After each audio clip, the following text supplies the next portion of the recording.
कि राजस्थान में उदयपुर है। कुछ समय पहले उदयपुर का राजा राणा बड़ा सत्संगी था और सत्संग को इतना महत्व देता था।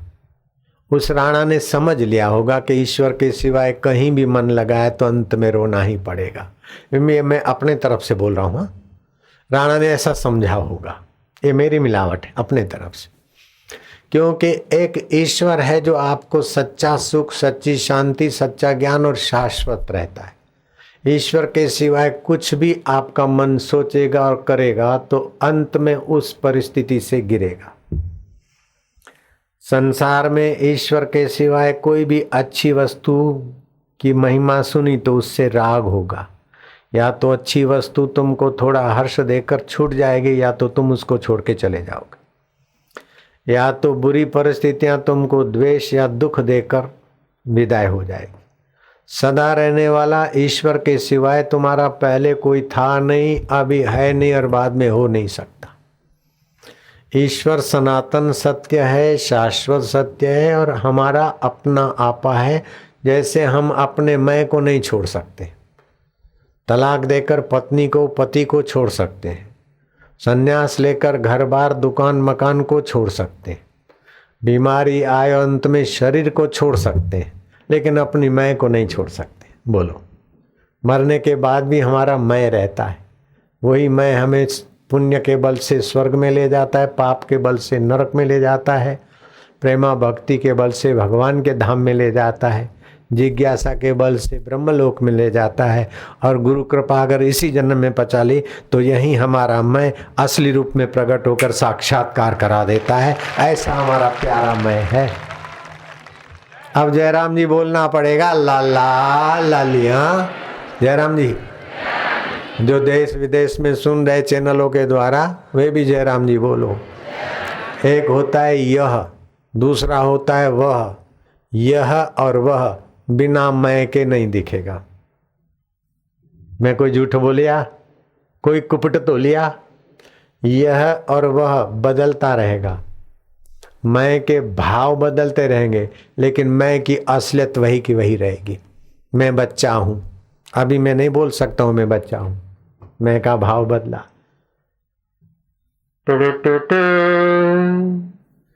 भाई ने, परिवार वालों ने खूब खूब झोलियां फैलाई कि तुमको शादी नहीं करनी, लेकिन हमारे परिवार की परंपरा की दुहाई है, मेरे बेटे की शादी मैं कैसे कराऊंगा। भैया कुंवारा और बेटे की शादी करा रहे लोग, मुझे नालत करे। मेरी बेटी की शादी कैसे कराऊंगा, तुमसे छोटी है, तो इसलिए भैया तुम मान जाओ। और मेरे भाई इतने सज्जन स्वभाव के थे, इतना मुझे स्नेह करते थे, मैं भी उनको प्रेम करता था। तुम खाली 1 घंटा आ जाओ हफ्ते में शादी करने के बाद भी, लेकिन तुम घर नहीं छोड़ो, साधु ना बनो, नहीं जाओ मेरे बाप। ऐसा करके वो रो पड़ता था। तो उस भाई के स्नेह बंधन में, माँ के स्नेह बंधन में बंध कर हमने मुकुट पहना, और लोग जब मिलने आते दुल्हा को तो कुछ हंसी मजाक की माहौल होता था, लेकिन मेरे आंखों में वो आंसू देखते थे। बोले ऐसा दूल्हा कहीं नहीं देखा, मुकुट बंधा है और आंसू आ रहे। तो वो दुख के आंसू नहीं थे, भगवान के आराधना के आंसू थे कि हम आए थे किस लिए और तू कहाँ भेज रहा है। प्रभु क्या तुझे दया नहीं आती मेरे को किधर दलदल में भेज रहा है। हे राम जी, दुख देखना है तो संसार में जाओ, संसारी बेचारे बहुत दुखी है, तो कहाँ भेज रहा है, ऐसा याद आके आंसू आ जाते। तो अभी भी वो भाई बुढ़िया हो गई, जिंदी है, जेठानंद की पत्नी। दूसरे मेरे भाई भी जेठानंद थे, दूसरी एक जेठानंद कपड़े वाले, वो भाई तीर्थ भाई, वो बोलते इस बेचारे भगत को कहाँ तुम झंझट में डालते हो, दूल्हा बनने के बाद भी वो बेचारा कैसा है। फिल्म में ले जाते तो हम जबरदस्ती समझाते, फिल्म देखने के लिए पकड़ के ले जाते तो रोते हुए बाहर आ जाते थे। मैं फिर आता हूं उसी बात पर। उदयपुर के राणा महत्व जानते थे भगवान की भक्ति का, और इतना समय सार्थक करते थे कि व्यर्थ की बात सुनते नहीं थे, करते नहीं थे। और कोई ऐसा साहित्य या ऐसा न्यूज़ के तरफ ध्यान नहीं देते थे, जिससे अपना मन विचलित हो। और वो उदयपुर के राणा आत्म साक्षात्कार तक पहुंच गए। उदयपुर और आमेट में अपना आश्रम है। उदयपुर राणा का नाम था चतुर सिंह। चतुर सिंह वास्तव में चतुर थे कि मनुष्य जीवन का लक्ष्य अपनी मैं की शुद्ध अवस्था को पाना। जैसे रमण महर्षि अपने मैं को खोज लो, मुरारजी भाई देसाई जैसे उनके चरणों में लाभविंत होते, पॉल बेंटन जैसे भी उनके चरणों से फायदा उठाने में सफल हुए। तो उदयपुर के राणा के पास भूरी बाई पहुंची और भूरी बाई का जीवन ईश्वर के लिए बहुत तड़पता था। और उसको अंतर्यामी ईश्वर ने, जो कृष्ण के रूप में मानते तो कृष्ण रूप होकर, राम के रूप में मानते तो प्रेरणा दी के जाओ चतुर सिंह के चरणों में। अब कहाँ तो भक्तानी, उनके भी भगत थे, माता जी करके पूजी जाती। और नाथ द्वारे से कुछ ही किलोमीटर के अंतर पर उनका गांव था। तो भूरी बाई सरदारगढ़ में रहती थी। उसके पिता का नाम था रूपाजी, माता का नाम था केसरबाई। 13 वर्ष की उम्र में फतेहलाल सुथार के साथ उसका लग्न प्रसंग हुआ। और 43 वर्ष में गुरु रूप में चतुर सिंह मिले। छोटी उम्र में ही पति भगवान को पा गए, मतलब भगवान के धाम में चले गए। तो पूरा मन संसार की नश्वरता और भगवान की शाश्वतता के तरफ लगा। तो उपवास करती, रोती और कमरे में पड़ी रहती। तो आखिर अंतरात्मा की प्रेरणा हुई कि चतुर सिंह महाराज के पास जाओ। वो उदयपुर के राणा के पास आई और उदयपुर राणा ने उसको थोड़ा सा उपदेश दिया और वो ज्ञात ज्ञ हो गई।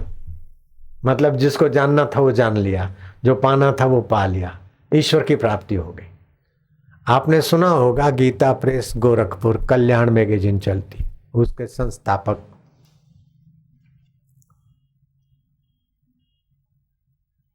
सेठ जी लोग बोलते थे, भाई जी भी बोलते थे, हनुमान प्रसाद पोद्दार और भाई जी। वे भी उस महिला की ऊंचाई सुनकर उनसे मिलने गए थे, ऐसा भी मैंने सुना है। ऐसे एक दूसरे महाराजा हो गए। उनके मित्रों ने पूछा कि राजा साहब, आप इस राज्य के राजाधिराज महाराजा अन्नदाता गौ ब्राह्मण प्रतिपालक होकर हर रोज आप सम्मानित होते हैं और आप जाकर एक बाबा के पास जनता के साथ बैठ जाएं, आपको उस समय कैसा लगता है?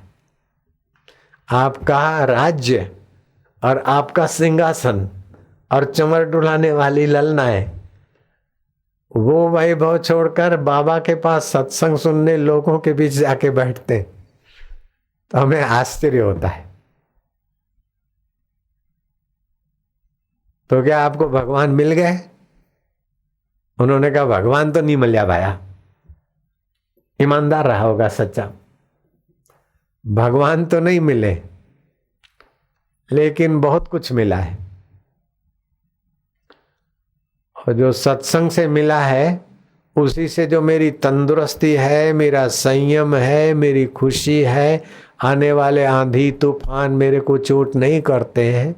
मुक्तता का एहसास, पूर्ण मुक्त नहीं हुआ हूं, पूर्ण समुद्र में छलांग नहीं मारी गंगा जी में, लेकिन गंगा के किनारे अथवा सीढ़ियों तक तो पहुंच गया हूं।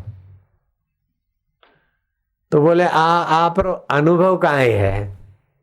आप जो 25-30 साल से अपना राज्य वैभव का दबदबा ताक पे रखकर सत्संगियों के बीच जाकर बैठते हैं, तो आपका अनुभव क्या है? आप सार बात आप कौन सी कहेंगे? दो बोले, 2 बात सार तो मुझे ये लगती कि कुछ भी हो जाए, मनुष्य अपने मैं में शुद्ध रूप से नहीं पहुंचा तो यह और वह दिखेगा। यह अच्छा है, वह बुरा है, यह अपना है, वह पराया है, यह मिले और यह हटे, वह मिले और यह हटे।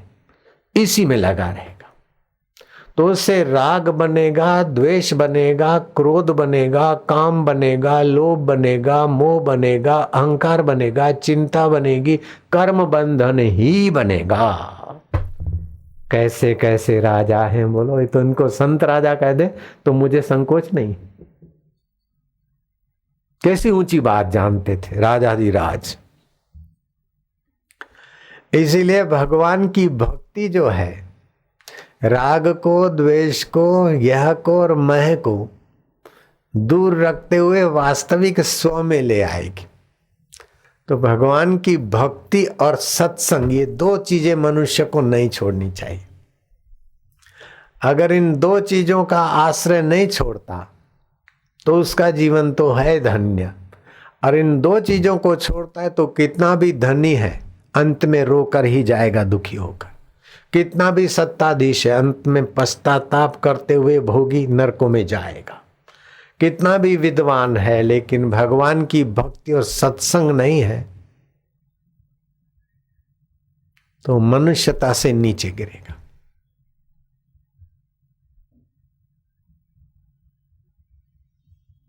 या तो राग में फंसेगा, या तो द्वेष में फंसेगा, या तो भय में फंसेगा। भय अपने में होता है और भयभीत फिर हिंसा करता है। तो उस राजा ने कहा कि दो चीजें मनुष्य को नहीं छोड़ना चाहिए। एक तो भजन, अगर नियम भजन करता रहेगा तो उसको सत्संग का महत्व पता चलेगा, और सत्संग करता रहेगा तो मनुष्यता का और ईश्वरत्व का महत्व चलेगा, दिखेगा। वे आदमी अभागे हैं जो सत्संग से वंचित है। मंदासु मंदमतया, नारद जी उनको नालत करते हैं। मंदासु मंदमतया भागवत में आता है। मैं अपनी ओर से किसी को नालत नहीं करता। मंदासु मंदमतया मंद भाग्या उपद्रता। मंदमती है, मंद भाग्य और उपद्रवी। खुद तो उपद्रवी हैं, दूसरों को भी ऐसे वैसे अफवाह बफवाह साजिश बाबिश करके दूसरों को भी उपद्रवों की आग में झोंकने वाले। मंदासु मंदमतया मंद भाग्या उपद्रता भागवत में आया। दुनिया की विद्याएं एक से एक विद्या है, लेकिन अपना सर्वांगी विकास करने की ताकत दो विद्याओं में है, एक योग विद्या और दूसरी ब्रह्म विद्या। अकेली योग विद्या तो समाधि में ईश्वर बैठे वहां ले जाएगी, आरोग्य के तरफ ले जाएगी, लेकिन ब्रह्म विद्या समाधि के सिवाय भी जो ईश्वरत्व दिख रहा है वहां पहुंचा देगी। कर्म विद्या हो तो आप कर्म करते समय नैष्कर्म्य सिद्धि पा सकते। योग विद्या हो तो आप समाधिस्थ होकर परमात्मा में बैठ सकते, लेकिन जब उठे तो फिर जगत वैसे ही, उतना दुख नहीं देगा लेकिन दुख देगा। लेकिन ब्रह्म विद्या हो तो है सदा समाधि संत की आठों पहर आनंद, अकल बता कोई उपजा गिने इंद्र को रंग। इंद्र तो जब अप्सराएं नाचे गंधर्व गाए तब सुखी, लेकिन ब्रह्म विद्या का धनी महापुरुष स्वयं तो सुखी होता है। उनकी निगाहों से जो तरंगे बरसती है और उनके वाणी से जो वाणी विचार और सत्संग बरसता है, हजारों लाखों करोड़ों लोगों के दुख हर लेती है और उनको सुख दे देती है। ऐसी ब्रह्म विद्या जिन महापुरुषों के पास है, ऐसे सत्पुरुष जब बोलते तो सत्संग हो जाता है। एक घड़ी आधी घड़ी आधी में पुनियाद। ये साधु बाबा कोई ऐसे वैसे नहीं है, घरों में अच्छी कमाई करते होंगे, नौकरी धंधा होगा, फिर नश्वरता देखकर संत बने। ऐरा गहरा होता और साधु बनता तो यहाँ सत्संग में घंटों भर बैठ नहीं सकता, ये गारंटी। ऐरे गहरे साधु वेश में होते हैं तो बापू के पास घंटों भर बैठ नहीं सकते। ये संत महात्मा जो बैठे हैं कोई साधारण लोग नहीं है, साधारण घरों के नहीं है। रोटी के लिए साधु बाबा नहीं बने हैं। कईयों को रोटी खिला सके ऐसे कई लोग मैं बता सकता हूँ। इनमें से मैं बोलता हूँ चलिए देखो साधु, मैंने कहा बाबा खड़े हो जाए, दर्शन दीजिए। और संत लोग यूं खड़े हैं, बताओ इनकी साधुताई पर तो मैं कुर्बान हो जाऊं। महाराज विराजो, बैठो, धन्यवाद है, प्रणाम है, विराजो। कैसी भारत की संस्कृति है, संत पुरुष, इनको कोई पगार नहीं मिलता और ये दारू नहीं पीते हैं, मैं गारंटी से बोल सकता हूं। गाय का मांस नहीं खाते, मैं पक्का बोलता हूं। जो कुछ इनको मिला रूखा सूखा, जहां भी मिला भंडारा, यहाँ खाएंगे, कहीं भी पड़े रहेंगे और मजे की नींद आती। बिलियन और ट्रिलियनर इतना मजे से नहीं सोते जैसे ये मेरे प्यारे साधु लोग सोते, चाहे जूने अखाड़े वाले हो, चाहे नए अखाड़े वाले हो, चाहे शक्ति पीठ वाले हो, चाहे भक्ति पीठ वाले हो। ये साधु संत में मस्ती कहां से आई? इन दो चीजों से, भजन और सत्संग ना छोड़ो। तो उदयपुर के राणा ने तो नहीं छोड़ा और आखिरी तक पहुंच गए। दूसरे राणा ने अपने मंत्रियों को और साथियों को कहा कि मैं 25-30 साल राज्य वैभव का अहम छोड़कर पब्लिक में आकर बैठता था, सत्संग सुनता था, तो मेरा ये अनुभव है कि सामान्य राजा को जो अहंकार होता है या दुख सुख की चोट लगती, वो मुझे नहीं होती। मुझे ईश्वर प्राप्ति पूर्ण हुई ये तो नहीं, लेकिन मेरे जीवन का अनुभव है कि मनुष्य अगर अपना मंगल चाहे, अपना कल्याण चाहे, तो भजन और सत्संग किसी कीमत पे ना छोड़े। भजन नहीं छोड़ेगा तो सत्संग में रुचि होगी, और सत्संग में जाएगा तो भजन में रस आएगा, भजन में रस आएगा तो विकारों की निरस्ता का पोल खुलेगा और निरंकार नारायण के रास्ते पहुंचेगा। मनुष्य का इसी में भला है, इसी में मंगल है। उस नरेश ने बताया अपने मंत्रियों को। राजा परीक्षित ने भजन नहीं छोड़ा। 7वें दिन तेरी मृत्यु होगी। ऋषिपुत्र ने श्राप दिया, ऋषिपुत्र को दंड नहीं दिया, प्रणाम किया।